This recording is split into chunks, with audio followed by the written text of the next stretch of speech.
امیر اہل سنت کی کس کس عادت پر بات کی جائے؟ آپ کے اندر اتنی اعلیٰ عادات اور اتنے اعلیٰ اطوار پائے جاتے ہیں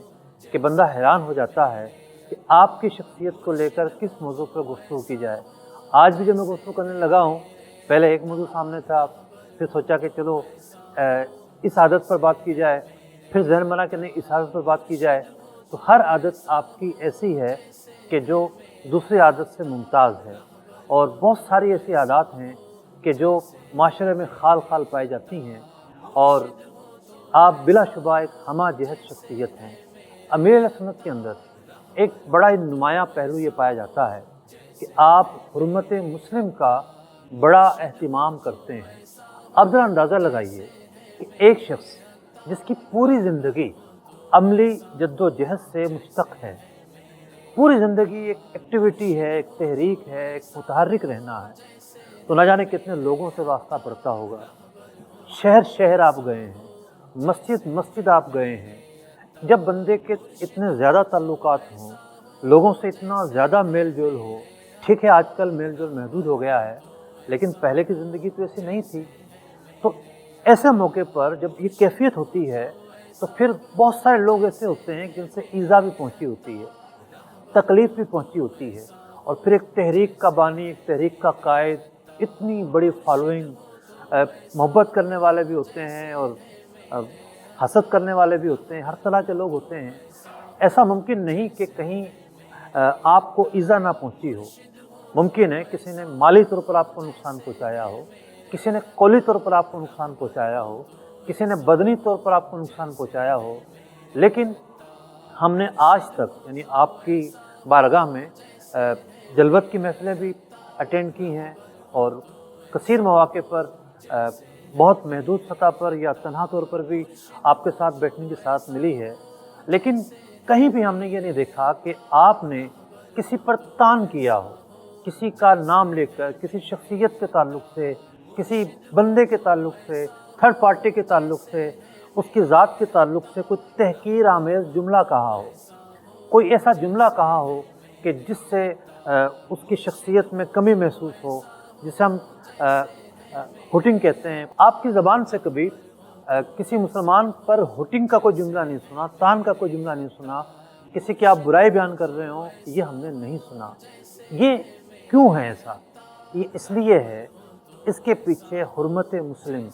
احترام مسلم کا جذبہ موجود ہے۔ آپ کی ذات ایک ایسی ذات ہے کہ جس کے اندر کہیں سے بھی ذرا نظر نہیں آتا کہ آپ کی زبان سے کسی کو تکلیف پہنچ رہی ہو، آپ کی ذات سے کسی کو تکلیف پہنچ رہی ہو، اور حرمت مسلم کا بہت زیادہ آپ اہتمام فرماتے ہیں۔ مجھے ایک واقعہ یاد آ رہا ہے، ایک مرتبہ میں بھی موجود تھا، کچھ اور افراد بھی تھے، کوئی ہوں گے 20-25 افراد ہوں گے۔ کسی موضوع پر تبادلہ خیال تھا، جو پیر کالونی میں آپ کا گھر ہوا کرتا تھا، وہاں پر موجود تھے۔ محفل ختم ہوئی، سب اپنے اپنے گھروں کو چلے گئے۔ اگلے دن ایک میسیج آتا ہے کہ جناب جو افراد کل موجود تھے آج وہ دوبارہ حاضر ہو جائیں۔ ہم نے کہا کہ ہو سکتا ہے کوئی اور ایجنڈا ہو، کوئی جو گزشتہ دن باتیں ہوئیں، جو گفتگو ہوئی، جن موضوعات پر بات چلی، کچھ اس کا تسلسل ہوگا، کچھ اور چیز ہوگی، لیکن ایک چیز ذرا کھٹکا کر رہی تھی کہ کسی اور کو انٹر نہیں ہونے دیا جا رہا۔ ہوتا ہے کہ جب ایسے محفل ہوتی ہے تو بہت سارے جو نا افراد آ جاتے ہیں کہ جن کو رسائی ہوتی ہے وہ پہنچ جاتے ہیں، لیکن آج بڑا کڑا پہرا تھا جناب، اور پوچھ کر کے جو کل تھا صرف وہی آئے گا، اس کے علاوہ کوئی اور نہیں آئے گا۔ جب سب افراد آ گئے تو امیر اہل سنت گویا ہوئے کہ کل جو گفتگو چلی، اور گفتگو تو اپنے عنوان پر تھی اور مثبت باتوں پر تھی، لیکن ضمناً ایک آدھ مرتبہ ایسا ہوا کہ کسی تیسرے آدمی کا نام لے کر غیبت کی گئی، اور آپ نے فرمایا کہ میری بھی اس وقت توجہ نہیں رہی، بعد میں توجہ گئی، تو میں نے سوچا کہ چونکہ غلطی ہم سب سے ہوئی ہے اس تناظر میں کہ جس نے وہ کلام کہا اس کو کہا، لیکن بقیہ افراد جو خاموش رہے یا توجہ نہیں گئی، تو کیوں نہ ہم سب اجتماعی طور پر توبہ کریں، اور ایک جس محفل پر، جس گیدرنگ پر یہ گفتگو ہوئی وہی گیدرنگ دوبارہ جمع ہو۔ اور یہ صرف گیدرنگ اس لیے جمع ہوئی کہ کسی مسلمان کی غیبت ہو گئی تھی، اور اس غیبت کے تعلق سے توبہ کی گئی، اور اس بات کی تاکید کی گئی کہ ہرگز بھی جو ہے وہ کسی کے متعلق کوئی ایسی بات نہ کی جائے کہ جو غیبت کی تعریف پر پوری اترتی ہو۔ اس کے علاوہ بارہا دیکھا گیا کہ اگر کوئی گفتگو ہو رہی ہے اور کسی نے کسی تھرڈ پارٹی کے متعلق کوئی ایسی بات کی جو غیبت کی تعریف پر پورا اترتی ہے، اور یہ بات انڈرسٹوڈ ہے کہ غیبت کی تعریف میں یہ بات بھی شامل ہے کہ مثال کے طور پر ایک متعلق فرد ہے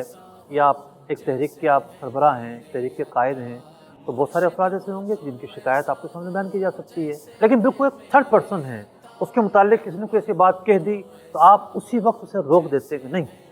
یہ غیبت ہوئی ہے، توبہ کیجیے۔ تو آپ اندازہ لگائیے، جب بندہ، بہت سارے افراد ہوتے ہیں جب ان کا نام اونچا ہوتا ہے، جب شہرت پھیلتی ہے، جب مقام و مرتبہ انہیں کوئی حاصل ہوتا ہے تو گھمنڈ آ جاتا ہے، ان کے اندر ایک اکڑ آ جاتی ہے، ایک تکبر آ جاتا ہے، غرور آ جاتا ہے، وہ جب پسندی آ جاتی ہے اور پھر چھوٹی موٹی چیزوں کو خاطر میں نہیں لاتا۔ لیکن امیر اہل سنت ایک عظیم قائد ہیں، ایک عظیم ہادی ہیں، ایک عظیم رہنما ہیں۔ آپ زبدۃ الاسلاف ہیں، اسلاف کی نشانی ہیں۔ جو اولیاء اللہ کے اندر صفات پائی جاتی تھیں وہ صفات ہمیں آپ کی ذات میں دیکھنے کو ملتی ہے۔ آپ کی زبان کے اندر کوئی ایسا جملہ ادا نہیں ہوتا کہ مسلمان کو تکلیف پہنچ رہی ہو، آپ کے قول سے، آپ کے فعل سے، آپ کے انداز سے، کہ آپ کو وہ باتیں یاد نہیں آتی ہوں گی کہ کس کس نے کس کس طرح آپ کو تکلیف پہنچائی، لیکن آپ شریعت کا پاس رکھتے ہوئے، احترام مسلم کو سامنے رکھتے ہوئے ضبط کرتے ہیں۔ آپ کا ضبط انتہائی اعلیٰ ہے، آپ کا صبر انتہائی اعلیٰ ہے۔ یہ بھی ایک صبر ہوتا ہے کہ بندہ کچھ کہنا چاہتا ہے لیکن شریعت کی حدود آڑے آ جاتی ہے، وہ رک جاتا ہے۔ یہ بھی صبر کے منازل میں سے ایک منازل ہے۔ تو بات چل رہی تھی حرمت مسلم کی، تو امیر اہل سنت کے اندر ہم نے جو انداز دیکھا ہے احترام مسلم کا، حرمت مسلم کا، مسلمان کے حوالے سے اس کی عزت کے تحفظ کا، یہ انداز ہمیں بہت کم افراد میں دیکھنے کو ملتا ہے۔ اور امیر اہل سنت کو اللہ تعالیٰ آباد رکھے، شاد رکھے، آپ کو خوش رکھے، آپ کو طویل عمر عافیت کے ساتھ عطا فرمائے۔ آپ کا جو نفع ہے جس سے امت فائدہ اٹھا رہی ہے، اللہ تعالیٰ اس نفع کو مزید عام فرمائے، آپ کے لیے صدقہ جاریہ فرمائے۔ آپ کے جو اعمال ہیں اللہ تبارک و تعالیٰ اس پر آپ کی مشقت اور آپ کی طاقت سے بڑھ کر ثواب عطا فرمائے، ڈھیر و ڈھیر ثواب عطا فرمائے، اور آپ کے فیضان سے اللہ تعالیٰ ہمیں محروم نہ کرے۔ آمین بجاہ النبی الامین صلی اللہ تعالیٰ علیہ وسلم۔